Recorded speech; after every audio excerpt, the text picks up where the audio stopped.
Hey everybody, Sharif Ishak with your sports team assemble. Fletcher Mackel, as well as Caroline Gonzalez, huge night. The Pelicans in the NBA draft, they have 4 picks, 2 in the first, 2 in the second. I'll start first quickly, guys. I think if they stay at number 13, it's going to be Alabama point guard Kira Lewis Jr. Caroline, who do the Pelicans take tonight? I mean, I'm excited because there's so many different directions that this Pelicans team can go, but I'm going to say Maryland's Jalen Smith. Spread the floor a little bit, get some defensive presence there. I'm going to go Jalen Smith. All right, Fletcher, do the Pelicans trade up? Do they move up from that number 13 spot and get somebody that you really like?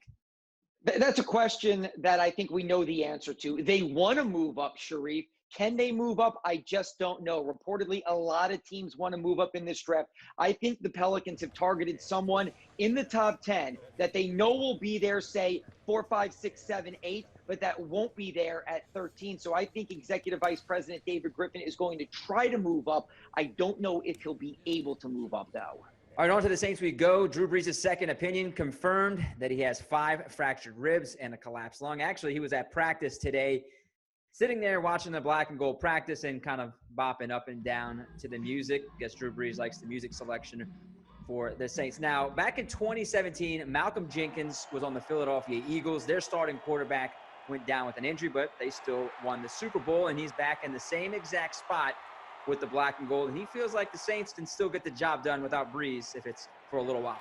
I think where we are right now, with the midpoint of the season, with a lot of football left to be played, for us, it's just blocking out. To me, the message is block out, what everybody wants to say. Everybody's going to, assume what they want. But we understand the mission that we're on, and that's regardless of who's on the field. It doesn't change. It's just about adjusting, stepping up, and doing your job. And for us, we've always been focused on the process all year. You don't let events like this change the process. And so that's really the message that I have for the guys is just go out and play. We don't have to do anything special. We believe that we have the locker room and the personnel and the coaches to get the job done. So let's just go do our jobs and look forward to the competition. All right, Caroline and Fletcher, is it Taysom Hill or Jameis Winston that will start Sunday, or will we see a combination of both? Does it really matter? Caroline, you go first. I don't know if it matters, and I'm no Sean Payton or Mickey Loomis, but I'm going to say Jameis Winston just because he's a proven NFL quarterback. He's started games before. The stage isn't too big for him. Did he do great before? No, but he's learning. He's learned from Drew Brees. Let's see what he's learned. Fletcher? I think it's going to be Taysom Hill. Back in March, Sean Payton said Taysom Hill has earned the right to be the backup. I have nothing against Jameis Winston. I think he's been great since he got to New Orleans, but just something tells me that it's Taysom's time on Sunday. But look, I think the odds are not in my favor with that answer. I'm going to go with Jameis Winston. I still think that Taysom Hill needs to be a part of the offense. They need to use him in other ways to help Jameis. So I think that they're going to go with Jameis with a mix of Taysom. So I guess we can say Jason or Tamus here. So that'll do it for your sports. For Fletcher Mackel, Caroline Gonzalez, I'm Sharif Ishak. Back to you.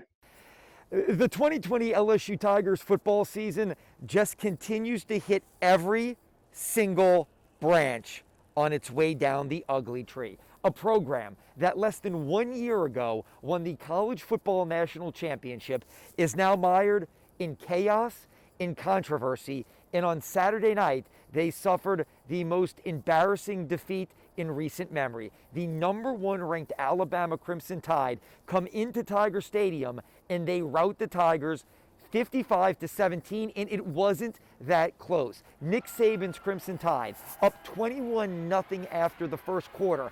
Bama had scored 45 points at halftime. Had Saban not called off the dogs in the second half, Bama may have scored 80 points on LSU. Alabama's offense just continued to run circles around an LSU defense that has struggled mightily all season. Alabama, more than 650 yards of total offense. And adding insult to injury, Bama wide receiver Devontae Smith, who's from Amite, Louisiana, had 250-plus yards receiving. He was fantastic. It was as ugly as it gets in Baton Rouge on Saturday night. The LSU Tigers are now just 3-5 overall. Obviously, we made some mistakes. Coach better scheme, better execution. Got to give them credit. They're a good football team. And that number 6 is one of the best players I've seen, and he had a tremendous game against us. Our guys are going to stick together. We'll get ready for Florida. While the LSU Tigers still have 2 more games left in the regular season, next weekend at Florida, and then on December 19th here in Tiger Stadium against Ole Miss, their season is over, and everyone knows it. They'll play those games, but really, the 2020 year has just been a forgettable mess for head coach Ed Ogeron and his program. And just one more stat to point out how bad things were here against Bama on Saturday night. The last time LSU lost to the Crimson Tide in such rout-like fashion, you have to go all the way back to 1922 when the Crimson Tide won 47-3. Reporting in Baton Rouge, I'm Fletcher Mackel, WDSU News.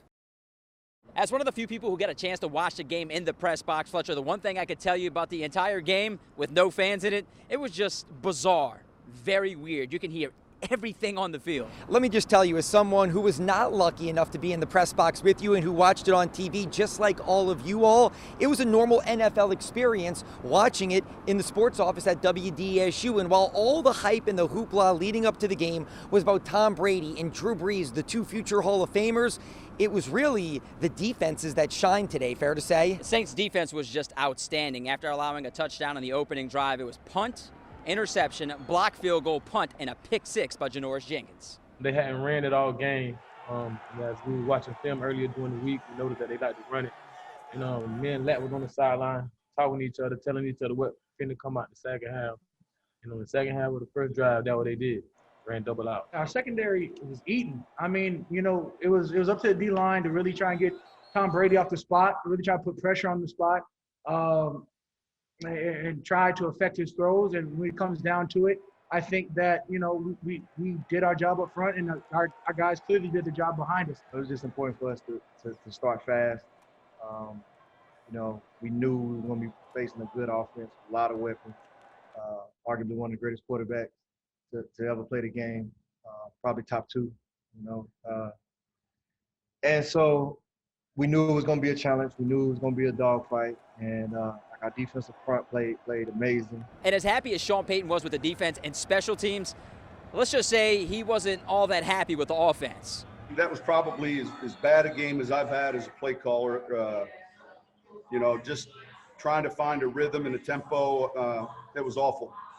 So there'll be a lot we have to correct and clean up. There always is after the first week of the season, regular season, and certainly first game really for us to play. Well, if you ask me how I felt like I played, I'd probably say I played awful as well. So I guess that's we get to be our harshest critics, coming off this game. I know that there's certainly we are used to playing at a much higher level. I think we just started a little slow. Had to get going, kind of get into a flow.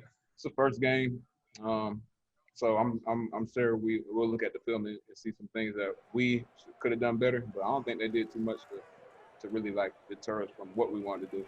And there's another thing when it comes to that Saints defense, Fletcher. They didn't allow a 100-yard rusher. Ronald Jones only had 66 yards, so that is 44 straight games without allowing a 100-yard rush. The last time a player rushed for 100 yards against the Saints, the Washington game in the 2017 season. That is crazy. The Saints on the road next week in Vegas, and I'm betting on Michael Thomas next week in Sin City. Only 5 targets, 3 receptions for 17 yards this week.